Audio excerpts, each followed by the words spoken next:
3 quarterbacks would be carted off the field with shattered knees, torn ligaments, and even a lacerated kidney. But before the Bears' defense established their legendary reputation and changed the course of 2 franchises forever, they had to face down the NFL's most intimidating team. In 1984, they took on the defending Super Bowl champion Raiders in what would become the most violent game in NFL history. Coming into that fateful November afternoon at Soldier Field, both teams were 7-2, but only one would leave with their identity intact. The Los Angeles Raiders had built their dynasty on fear. For decades, they'd perfected the art of intimidation, luring opponents into slugfests, and winning them became more important than the final score.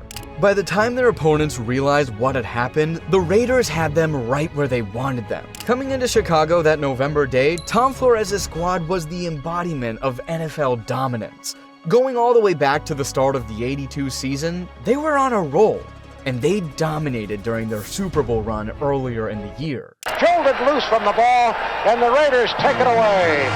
And the Raiders celebration will start. On paper, the Raiders were a complete team.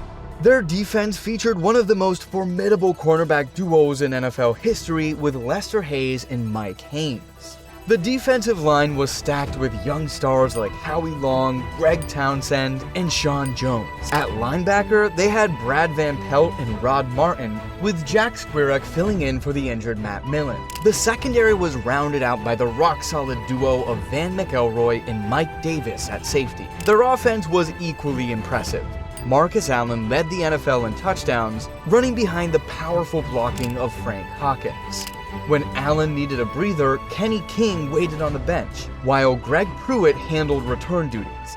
Their passing attack featured Malcolm Barnwell stretching the field and the great Todd Christensen at tight end. The only notable absence was veteran quarterback Jim Plunkett, sidelined with a pulled abdominal muscle. In his place stood Mark Wilson, a young quarterback the Raiders had paid handsomely to keep from jumping to the USFL just 1 season prior. But Mike Ditka's Chicago Bears were writing their own story and was establishing itself as a defensive force, ranking among the NFL's elite. The architect of their defensive dominance was coordinator Buddy Ryan, whose innovative 46 defense was revolutionizing the game. It was unlike anything the NFL had seen before. By stacking the line of scrimmage with defenders and disguising their blitz packages, the Bears created constant confusion for opposing offenses. Traditional blocking schemes became useless, and teams across the league were struggling to adapt. The Bears' D featured Richard Dent, Dan Hampton, and Steve McMichael on the defensive line, with Mike Singletary, Wilbur Marshall, and Otis Wilson forming a fearsome linebacker core. In the secondary, they had Todd Bell, Dave Durson, Sean Gale, and veteran Gary Fenton. And of course, the Bears' offense had its own legend. Walter Payton was playing some of the best football of his career, finally supported by real offensive weapons. Jim McMahon, a wild-eyed kid from BYU, had brought swagger to the quarterback position, while speedster Willie Gault was emerging as a serious deep threat. The Bears were riding a wave of defensive dominance. Just 1 week earlier, they had terrorized Archie Manning with 11 sacks, putting the league on notice. Something special was brewing in Chicago, and now facing the defending champions, they had a chance to prove it wasn't a fluke. The stage was set for an epic collision between the established champions and the rising contenders. Yeah,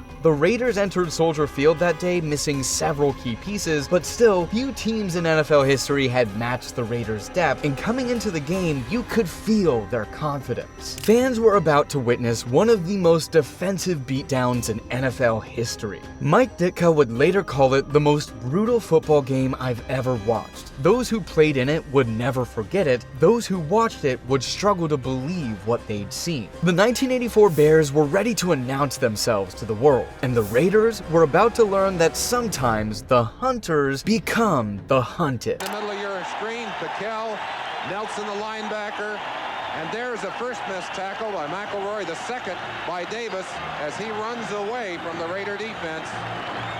Outstanding. The Bears wasted no time showing the Raiders what Buddy Ryan's 46 defense could do, and the defending champions quickly discovered that their offensive schemes were useless. Chicago's relentless pass rush forced 3 early turnovers, and Walter Payton capitalized with an 18-yard touchdown run to put the Bears up 7-0. For Raiders quarterback Mark Wilson, the nightmare began on a routine pass play. Bears linebacker Otis Wilson drove him into Soldier Field's unforgiving AstroTurf, sending his head snapping backward. Mark Wilson, if he can't go, it'll be David Hum, who did not even open the season with the Los Angeles Raiders. No score, 8:44 left in the... Up in the NBC broadcast booth, Merlin Olsen diagnosed it as whiplash, but the reality was far worse. Wilson later admitted, "I smacked the back of my head on that AstroTurf. It was hard as a rock. For a while, I wasn't sure where I was." With Wilson clearly concussed, the Raiders turned to backup David Hum. For the Raiders,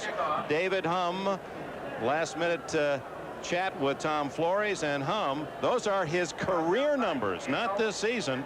David Hum, who is now in his 10th season, is all... Yeah, it's pretty clear that this was no ordinary backup quarterback. In fact, he'd been playing golf in Las Vegas earlier that year before the Raiders called. The Bears' defense showed no mercy. Richard Dent led the charge, racking up sack after sack. The Raiders' offensive line had no answer for the speed and power of Chicago's front seven. Wilson managed to return after missing 2 series, but his reprieve would be short-lived. As he followed through on a pass attempt, his hand collided with a defender's.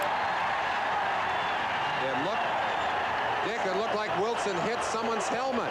He's holding his hand. He didn't know what to do. He didn't want to go over and get in on that tackle. He's going to the sideline. I think maybe he hit somebody's helmet.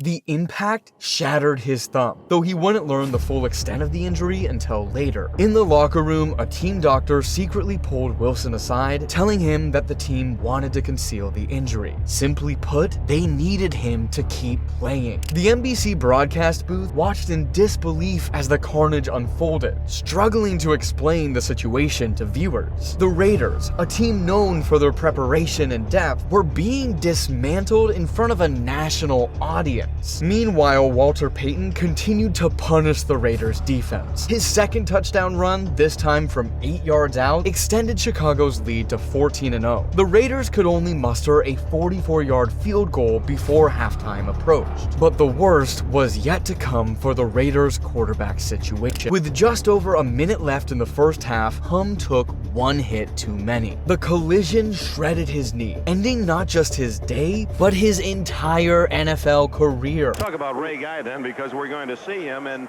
this situation with 1:09 left in the half. Guy, who was a brilliant baseball pitcher in high school, he was drafted 4 times by major league teams. He can literally kneel on the 50-yard line and has the arm strength to throw the ball into the end zone.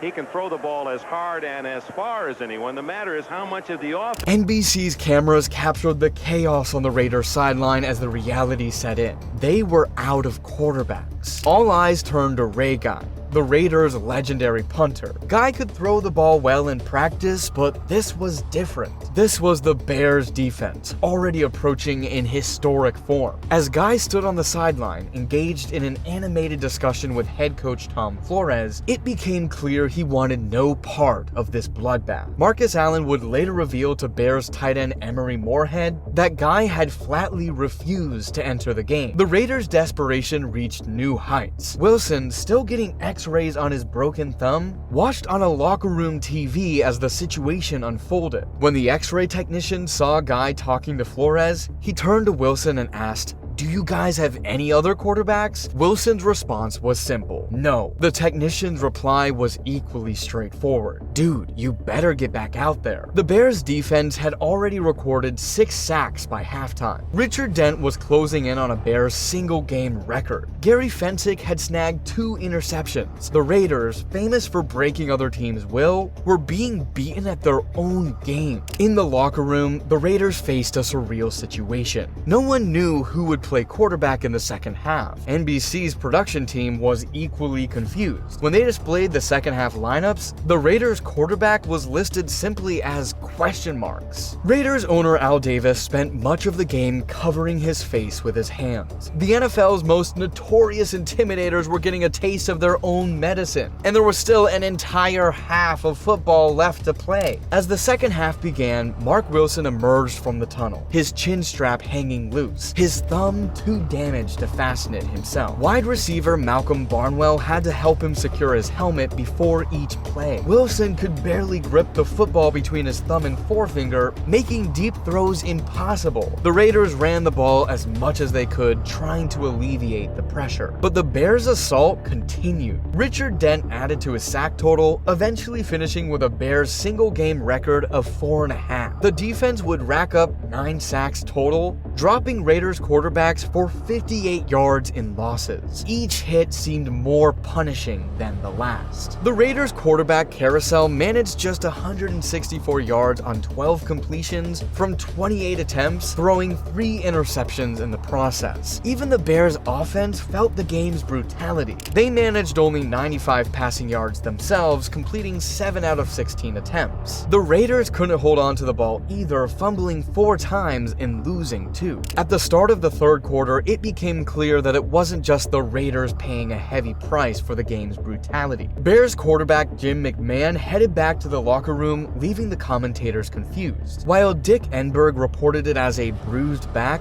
the reality was far more severe. 75 for the Raiders, and there's McMahon, and we have no word yet, but boy, He is really hurting. Well, maybe the guys in black haven't done all the damage. I believe you're right that it was that shot by Piquel. Lacerated kidney. His agent Steve Zucker found him in the locker room during the game, standing at the toilet in full pads, urinating blood. McMahon would spend the next 2 weeks in the hospital. His season was over. The frustration on the field reached a boiling point. Raiders defensive end Howie Long, driven to his limit by the Bears' aggressive offensive line, shouted at guard Kurt Becker, "I'm going to get you in the parking lot after the game and beat you up in front of your family." Wilson somehow finished the game, completing just 4 of 11 passes in the second half. The Raiders could only manage another Chris Barr field goal, while the Bears added one of their own. The final score, Bears 17, Raiders 6, barely hinted at the devastation that had occurred on the field. The Bears D had racked up 20 sacks in their last 2 games. They would go on to set an NFL record with 72 sacks that season, a record that still stands today. The foundation was being laid for what would become the legendary 1985 Bears defense. For the Raiders, the loss marked their first back-to-back defeats since 1981. More significantly, it marked the end of their ability to intimidate opponents. Before this game, the Raiders had dominated the AFC West. After this Sunday in Chicago, they would win their division only 5 times more. To this day, they haven't topped the division in 22 years. The game's toll on its participants was severe. Wilson played through his broken thumb for the remainder of the season, leading the Raiders to an 11-5 record before losing in the AFC wildcard game to Seattle. David Humm's career was over and McMahon's season was done. Years later, the Los Angeles Times would describe that November afternoon as the moment when 2 franchises' destinies passed. The Raiders' mystique of intimidation, built over decades, had been shattered on the frozen turf of Soldier Field. In a single afternoon, Chicago's defense announced itself to the world, setting the stage for one of the most dominant teams in NFL history, the 1985 Bears. The Bears defense scared the bejesus out of quarterback. NFL history is filled with brutal contests, games where legends collide and destinies change course. But on that November afternoon in 1984, football crossed a line it would never approach again. The Bears and Raiders created a violent spectacle that transformed the NFL's power structure in 60 brutal minutes. While the league has evolved, becoming faster and more sophisticated, nothing has matched the raw intensity of that day at Soldier Field, when Chicago's defense changed football forever.